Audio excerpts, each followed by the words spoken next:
Paytaxtın müxtəlif küçə və prospektlərində hərəkət edən 10 YY007 dövlət qeydiyyat nişanlı Bentley və 10 YY002 nömrəli Range Rover markalı lüks avtomobillər sosial şəbəkələrin gündəminə düşüb. Bir xəbər media 32 gün azaya istinadən bildirir ki, avtoşluq və sürət həvəskarlarının paylaşım etdiyi səhifələrdə geniş müzakirə olunan bu görüntülər izləyicilərin böyük marağına səbəb olub.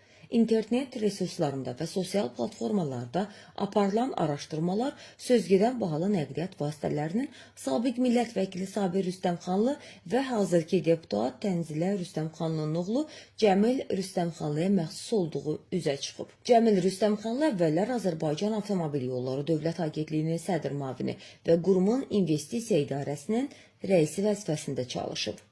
Dövlət postu ilə yanaşı o həm də idman sahəsində fəaliyyət göstərərək Azəryol voleybol klubuna rəhbərlik edib. Lakin onun rəhbərlik dövründə klubun fəaliyyətinin əhəmiyyətli dərəcədə zəiflədiyi bildirilir. Yayılan xəbərlərə görə Cəmil Rüstəmxanlı rəsmi istefa xəbərlərindən təxminən bir ay öncə 2022-ci ilin noyabr ayında tutduğu vəzifədən ayrılıb. Məlumata görə o işindən ayrılandan sonra Türkiyəyə köçüb və hazırda orada biznes fəaliyyəti ilə məşğuldur. Xatırladaq ki, YY seriyalı nömrə nişanlı ölkədə elit nömrələr hesab olunur və onlar paytaxt küçələrindəki görüntüləri ilə tez-tez müzakirə mövzusuna çevrilirlər.